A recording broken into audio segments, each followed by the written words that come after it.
It's tough when you get started with an episode before you actually get started. It's difficult to explain to the audience what we were just talking about. So welcome to Hacking Business Technology, the podcast where we just meet all the time on Hangouts. We just hit record every once in a while. Everyone's here. Everyone's here. Everyone's here, finally. It's been a long time. Yes. And, thank you, Baron, for keeping the momentum going here. Yeah. And Mark, for the most part. Well, I haven't had to do any episodes alone recently, so I'm pretty happy. But I will do it, I swear to God. So speaking of the podcast, that we were talking about beforehand, we were talking about the podcast and what it is, and I titled it "It Is What You Make It." So I guess I'm just looking for feedback. Where are we? We're at episode 35, in case you don't know, because I don't. Every week I have to look it up, and it was 35 this week. And then I have to come up with the title too. And so, like, what are you guys getting? What you expect out of it? What are your expectations? My expectations were that meeting together in this industry is really hard, right? We are all very busy, whether we're in project management, IT service management, IT operations. It's our time is just so jam packed. So this is an opportunity for us to converse and share ideas and experiences that I think are very appropriate to what we're all living, right? So there's news, there's cultural impact, there's technology, so we're hacking biz tech. Love it. It's a good explanation, Hooper. I would have to agree. I think if but I kind of have two perspectives. I think that was my first expectation. Is if anything, we'll learn and grow from each other, because we don't get to meet aside from conferences once in a while, and then we're all booth babes. So I think that part has happened. I mean, we've exchanged great ideas. I think I've learned from you guys, definitely. I always do. And the thing for me that's missing is I think somehow how can we engage with the community more, because this is good stuff, and I want to hear from more, and I want to hear from more people, and I want them to give us feedback. So how do we build that momentum again? Yeah. Or do we have to? I don't know. I feel the same thing. It's hard to share in a bubble or a vacuum and without getting feedback from even the few listeners who we have. It's hard to know if we're on the right track. I don't know, but you're right. The other aspect is, why not just hang out together and have a few other people join us online? That's good too. I think from I don't know about you guys, but I have failed to really engage the community kind of one-on-one. So just recently, I've started to reach out, like Suresh GP, who I do the ITSM Global podcast with. He and I have never really chatted, right? So just recently, I've started setting up phone calls or Google Hangouts with him one-on-one to interact and chat. And you really get a sense for, you learn so much when you have other people who are so passionate about your industry doing the same thing. Like, I never heard of this thing called IT for IT from the Open Group. Have you guys heard of this? IT for IT? It's this whole new architectural framework that is just very innovative and very interesting. And so I'm really digging into it right now, and I'm really digging it. So, I would never have been, and I've heard of the Open Group, and I've looked at some of the other stuff that they had, TOGAF, right? Yes, exactly. So, but I didn't know about this one. And so it's interesting. And I had done stuff around ARM, the application response measurement stuff that they had years ago. So, but this is where I think it's those golden nuggets that come out when you chat with people who are so passionate about your industry and so involved in pushing the envelope forward. So. None of us are as wise as all of us? Yeah, it's experience and exposure. More eyes on the prize means that we can understand it better and reach it faster? Maybe. Like I was talking to this guy who's big into DevOps right now, and he's really doing it. Like, he's really doing DevOps as a service. And what size org, or is he doing it as a consultant? They're a small consulting shop, probably about 40 people. and he was explaining to me like how they're using Zapier to update tickets automatically on the fly, so as changes are happening, there's that more collaboration, and it's not so much a change review as it is a change awareness. And it was just really interesting to see DevOps in play because, I've been out of the corporate IT arena now I left Inforonics in 2011, so. It's been a couple of years. DevOps didn't exist back then, though we were probably doing elements of DevOps. We didn't call it that. And as I hear enterprise DevOps, I was kind of like, okay, well, I get the concepts, but what does your day in the life look like when you're an enterprise DevOps guy? And it was really interesting to see that loop. It was not about not testing. It was not about not change control. It was not about not configuration management. But it was about doing it on the fly, rapidly, and collaboratively. It was quicker release, quicker rollback, quicker testing, quicker validation. So it was really cool to hear that basically it's what ITIL should have been, what ITIL speaks about, but actually deploying it in a way that's business and value added. So that kind of stuff to me is like really exciting. Yeah, if you cut off everything in ITIL and ITSM or whatever you want to call the framework that a lot of us use, incident, problem, change, knowledge, etc., you can trim off a lot of fat and just say, continual service improvement. Yeah. That's it. I mean, DevOps is really just about breaking down silos. That's all it is. Yeah, communication, high communication principles. It's teamwork. It's the teamwork that good application developers and operations teams have gotten right for years through the mires of bad culture and bad systems and bad communication and. Yeah, they talk about the same things that we used to talk about a lot, not just throwing things over the wall, having cross-functional teams. And single point of record. Yeah. But, I mean, they have a lot of issues, too. I mean, the DevOps community argues just as much as any ITSM community, that's for sure. Yeah, there's holy wars still. Oh, absolutely. Yeah. That's people.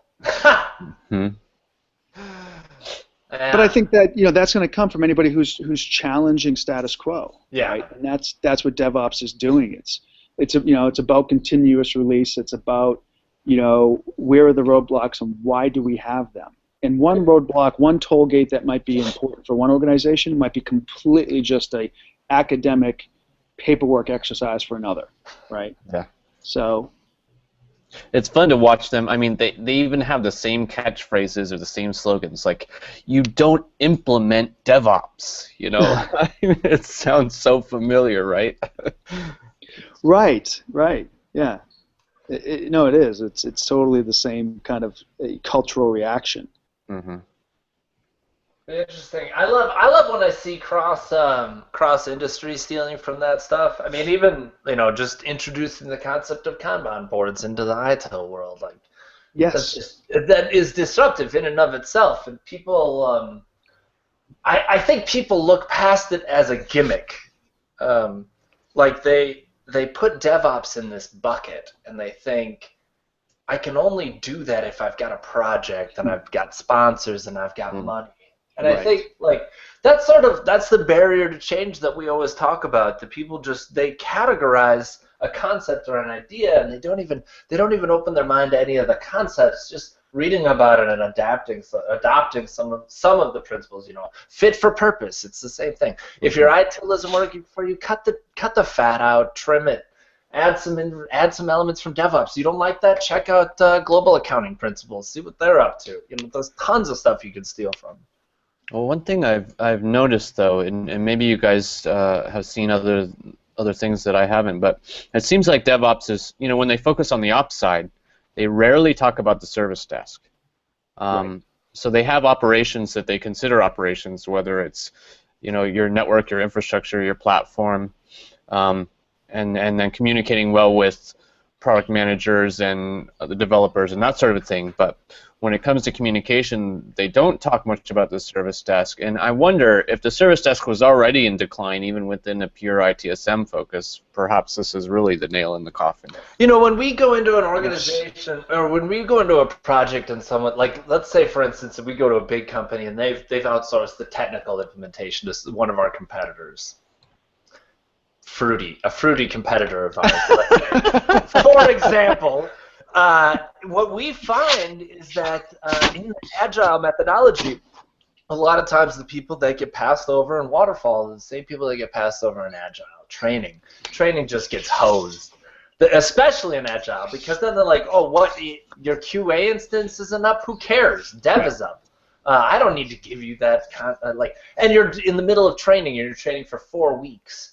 Good luck getting an agile project to stop for 4 weeks. Well, I think Mark made a really great point, though. Is like the DevOps focus on service desk. Why is it not there? I think that's in essence the purpose, right? Yeah. Because if you are building the app correctly, you're validating its functionality correctly, then no one's calling the service desk, right? Yeah. Hopefully, right? That's the whole point. Let's get it right. Let's not make the service desk be the catch-all for really bad development and really bad testing and really bad requirements gathering, because that's what it's become. It's let's not fix the chemical solution plants upstream. Let's just keep trying to clean the pond that it's all dumping into. Yeah, we talked a couple weeks ago, Hooper, about how once an incident is reported, you've already kind of failed. It should be communicated automatically through the design of the system, and then automated on the back end. I mean, CIs that talk. Yeah. Yeah. Yes. Autonomic computing. This is not a new concept. IBM posted white papers on this 20 years ago. Look up autonomic computing. It's self-healing systems. It's self-aware systems. That are expensive. And self-communicating systems. But you know what? It's not expensive. The thing is it's high capital overhead. Like, it's a high investment at the onset. It's not. It's a lazy investment. If you build if you look for an architecture that is scaled for agility, so a scalable, highly resilient network infrastructure. You don't think that the design and implementation of that is more expensive than a piece of junk wired together thing? It is not more expensive in the total cost of ownership. No, it's more expensive. It's more expensive in the deployment. Yeah, what I'm saying is when someone is signing the invoice at the beginning of the project to get started, the dollar amount is less. The initial, yes. Yeah. This bird totally agrees with you. Can you feed it something? Yes. Feed the bird, so it hangs around, and we can have this on the podcast once a week. Well, see, this is only episode 2 since I've recorded at my house here in Florida. So which is gorgeous. I totally love it, man. Yeah. When are we having? Here's how we get people to listen to the podcast. Where there's 70 inches of snow. Pool party at Hooper's. We'll post the address in the show notes down below. Just show up next week on Friday at 2 p.m. Eastern or 3 p.m. Eastern. And then the following week, we'll go to my house in Massachusetts and have a sledding party because there's 70 inches of snow. That's awesome, man. Climate change is a weird thing, man. We have no snow. I can show you. I can see green grass from where I am. This is Minnesota in February. Unbelievable. But that's the point, right, Baron? Is like what DevOps is flushing out is all that technical debt that you've piled up because you went cheap, you went fast, you bought, you bought physical networks instead of using a software deployed network. You bought physical hardware instead of using virtualization. It's all those things. You bought computers. Yeah, what were you thinking? Or as the mainframers used to say, you went to distributed computing and ruined life. That's right. That's right. That's hilarious. I had never heard that one before. Everybody bring your Z-series back. That's seriously a tidbit from Papa Rimtula's vault. Man, that's a good one. But the thing is, now, that is insane. If I were starting the next pharmaceutical company, the last thing I would do is go and buy a bunch of desktop PCs. That's the dumbest thing you could possibly do, I think. Yeah. You're just waiting to lose money then. That's like losing lottery tickets, on purpose. But see, it goes back to culture, because it's the same reason why people don't let go of the stupid Arial font for corporate presentations. Why? Yeah, I suppose it's the same thing. We recreate the same problems over and over. That's it. History repeats itself. We're just doing it different ways. So stop buying these PCs. And man, think about those poor people that bought 1 million PCs and said, "Oh, now we don't need them. What are we doing with them?" And then really as a result, the Earth suffers because we've got all this electronic waste that this company is not going to actually pay to dispose of properly. But there's no innovation there. You could use all those PCs to be actually doing offline compute, which would be cool. Yeah. I still think with DevOps the challenge is culture. It's not technology. I mean, you're presenting ideas that are just baffling to people. I mean, coders, being on call for their own code, teams working together in a very integrated, cross-functional team that they've never done before. Organizationally, they have no idea how to make this happen. It's scary. And for all the support processes that belong in an organization, I mean, HR, mind-boggling, right? Yeah. But the concepts are changing though, and some of the technology does affect that, Mark, like microservices. Like the whole concept of microservices makes the level of accountability inside the development layer that much more focused. Yeah. Which allows you to call out that developer, right? So if I'm passing my request back and forth between services, now I can hold that person more readily accountable. When we went to like enterprise level, .NET, J2E environments, everything became so bastardized and so collective that a failure point, was it in the JSP, was it in the EAGB, was it in the JNDI, was it at the database layer, was it an ODBC connection? It was like this trigger of all this layers of connectivity and mess. And no one was architecting it, no one was putting it into a CMDB, no one was laying out or managing it with application performance management tools like a Dynatrace or any of these kind of tools. And so it's like, and I would add to that you have to put as much focus on designing a good communication system that is automatic and streamlined just as much. So whether it be Slack or whatever, you have to make communication frictionless, just like automation on the back end needs to be frictionless. Yeah. So perhaps that helps with the culture shift, right? So yes. You don't have to say anymore, okay, when we have an issue, we have to have a huge bridge and everybody on the bridge, like we used to do 20 years ago. Or even 2 years ago, for that matter. Or some people yesterday. Still? I'm going to have one in about 10 minutes here. Wait for it. So, yeah, I mean, that's a shift in and of itself as well, right? That you can deal with IMs or community boards or whatever it may be. Yeah, I think the real-time collaboration is one of the most exciting things coming out of DevOps. Like where people are using Twilio and Zapier to like fire off tickets into their systems, into Campfire, and it's just about little pop-ups on their screens to let people know what's going on, and it's it's bridging. Mm-hmm. But culture, I think so. Are we saying that two things? That's what I'm hearing so far. Two things are critical to the success of fostering that organic growth, right? To me, one, the culture, and number two, design. I mean, it's like we're going back. Guys, we got to build a foundation, and the problem with, I think, even societies, we are demanding of instant gratification, right? Time to market and shortening that time to market, people think is an automatic rush to, the finish line means that we've won, but not necessarily, right? And I think it's being daring as leadership to say, let's slow down, let's get this design right, let's let these teams do their thing. And that is, I think, a key element that's missing in a lot of organizations. Yeah, you hit it on the head. You need to incorporate more of these teams. Org change needs to be involved. Your subject matter experts need to be involved so that every part of it is incorporated. Google just spun down helpouts. They just sent out the email. If you ever used the help out, they said we're shutting it down, closing the doors or whatever. And I think, how many times has Google done that? Wave and helpouts and 7 other things that I can't remember. Plus should be. I'm just kidding. But really, that's about adoption, right? Isn't it? Because they just don't have enough people using it, or they're not making enough money off of it, and so when they're developing these things, they're just not thinking about enough. But some of those were technologies and solution in search for a problem to solve. Yeah. Right. Like Wave was all about collaboration and relevancy, but they didn't go out and say, I'm going to solve your problem with email relevancy or social media collaboration. It's like they were just out there, and it didn't fit into a spot. Right. No. So if we design for collaboration as a feature of our services or systems instead of as a solution in and of itself, we could be more successful. Combine those two things together, design and culture or organizational change.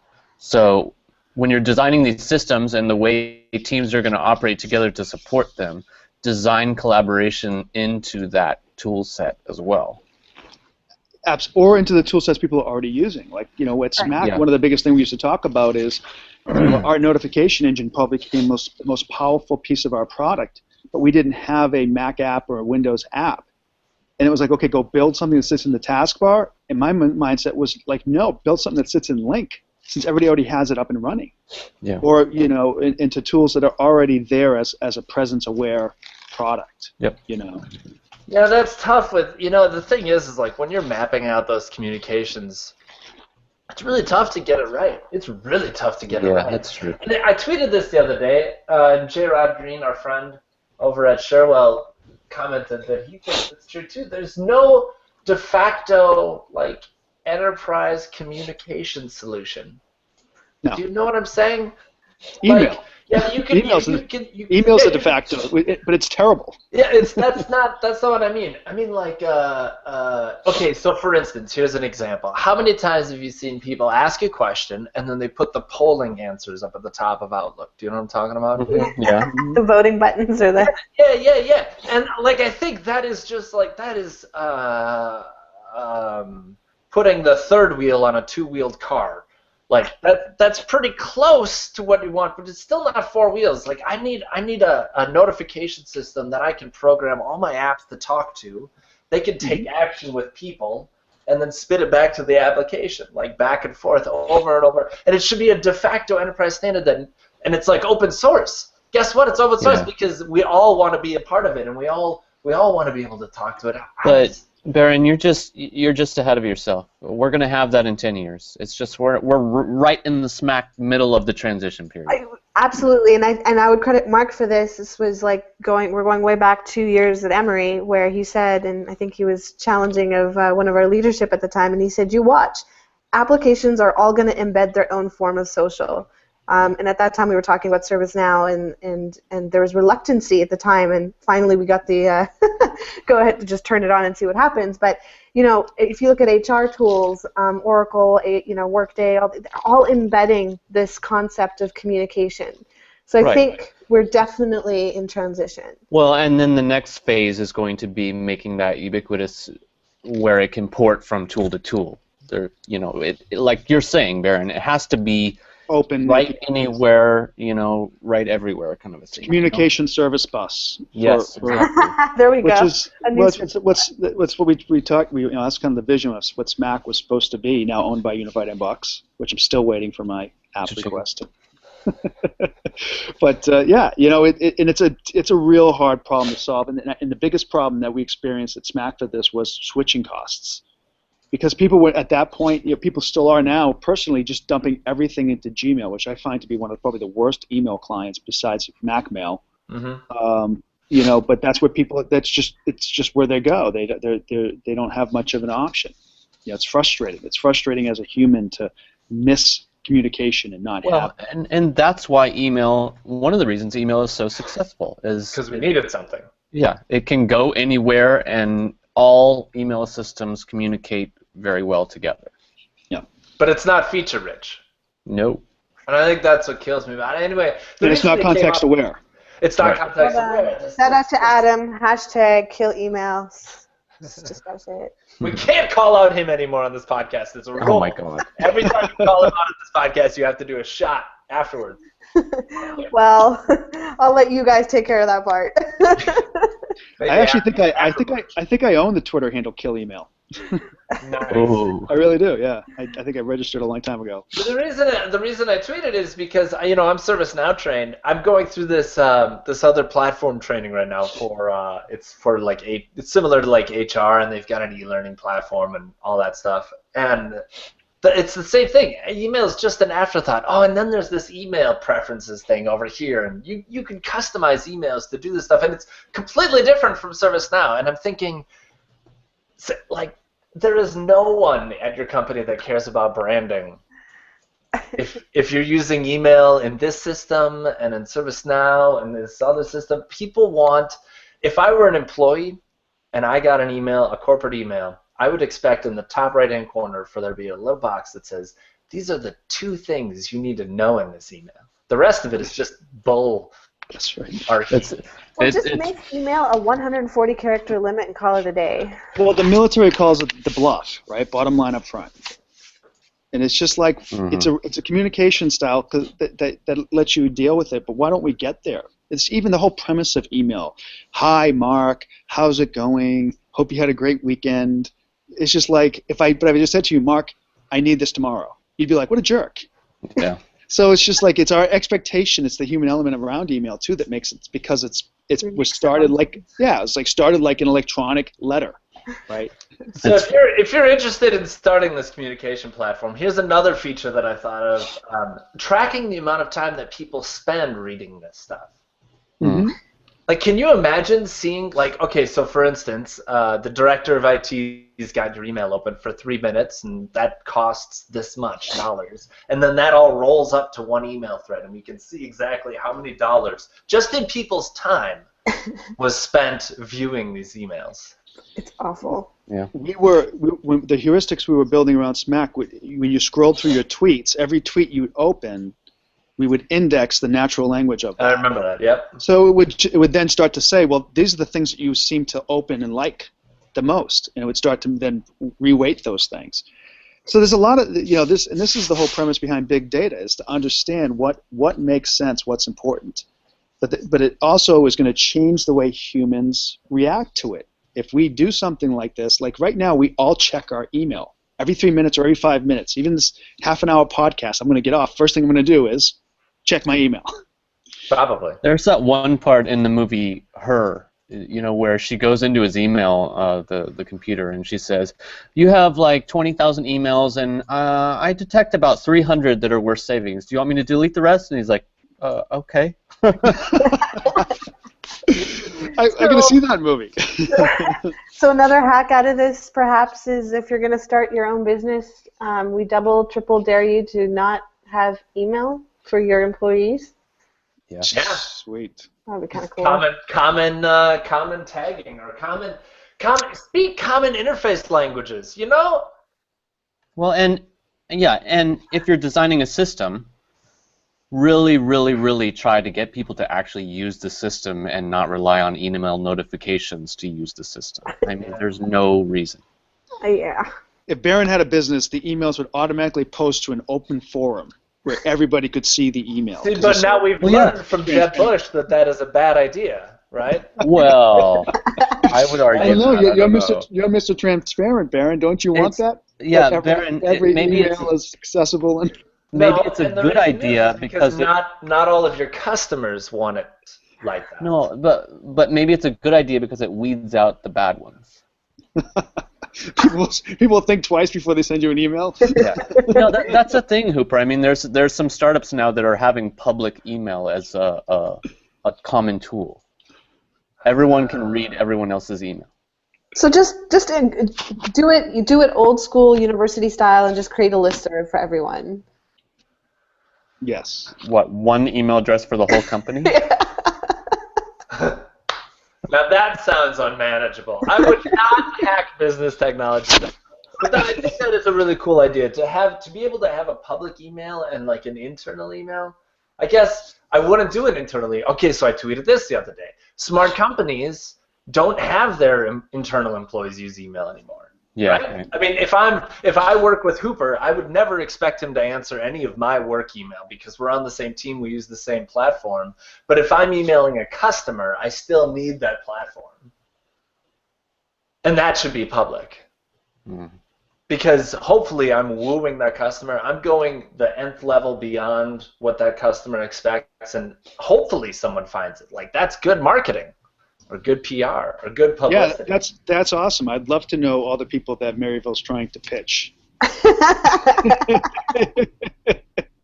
Well, I'd love to know all the RFP you guys are going after. Yeah. What difference would it make?